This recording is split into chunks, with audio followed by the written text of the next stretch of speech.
obviously something that's meant to be a hugely optimistic event is COP26, which I don't know, we might come on to talk about. But I guess as it's a question on the budget, and since this issue was raised, the issue of air passenger duty being cut on domestic flights. Politics is equally about perception and understanding of policy as it is about the impact of policy, I think.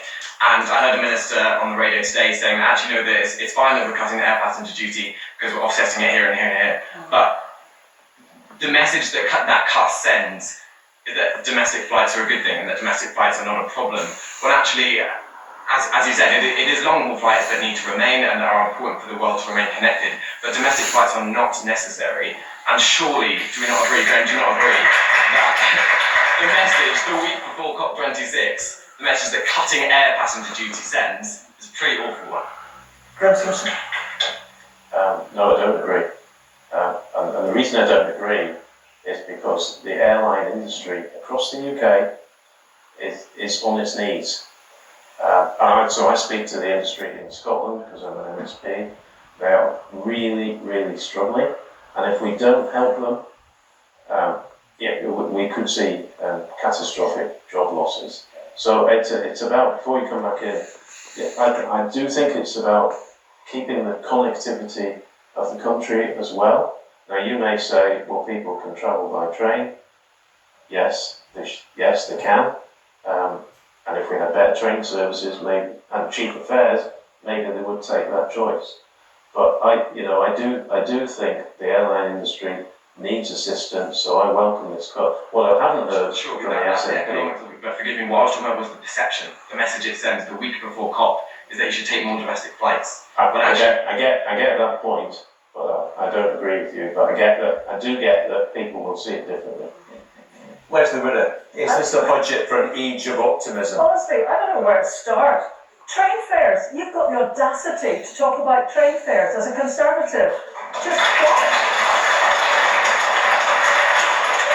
Your rail privatisation is in tatters. Your own governments had to roll back and actually take train companies back into public ownership, and you've left us with the highest fares in Europe. Right, so there's one thing. I didn't hear anything about that in the budget. These are the kind of big things we need to move if we're going to make any kind of impact on climate change and move towards any of the objectives that we'll hear Boris Johnson talking about so earnestly in a few days' time. The other things that are sitting in the background, didn't hear about them either. Brexit. Ooh, big silence on that. The Office of Budget Responsibility says that we will lose 4% of our GDP because of Brexit. That's twice the amount we'll lose because of COVID. And the other estimate, if it's easier to digest, is that we've lost £600 million a week since the Brexit vote on average in 2016, which wipes out all the small pockets of grants given around the Scottish Parliament to towns like Dumbarton or Stirling or Aberdeen, who got 20 million today after they lost their whole carbon capture plant. So, really, I think you've a cheek to talk about governments talking in correspondence with one another. What happened to that? We did hear from Mary, though, as well. Unemployment is not where it was feared it would be. Growth is going faster than it was hoped it possibly could be coming out of this. Does that not give you any cause for optimism around the economy in Scotland? Not particularly, because what we're trying to do here is shift the kind of jobs we've got. We don't want the precarious jobs that are landing people in all sorts of difficulties. We may come on to it. We might, for example, want a better suite of benefits so that people don't feel jeopardised by going on to sick pay, which once again is the lowest in Europe. There's all sorts of building blocks of an economy that you need to be able to move in their totality to create a better offer for people, and we can't do that, actually, as part of the UK. Okay, just back to you, Graham, before we move on from this.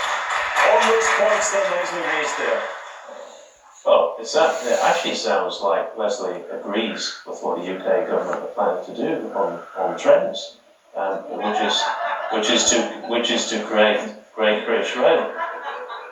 That sounds like you're just going to dump all privatisation. Is that what's being proposed? That's the plan, isn't it? You are aware of it.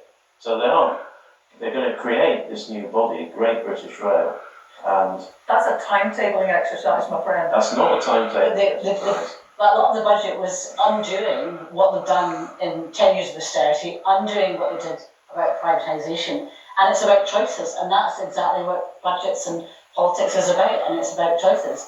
And the levers that they have, they're not using well, which is, as Lesley said, if you want to build your economy, that's why you need to have those levers to make those different choices, and that's what independence gives us. Okay, your thoughts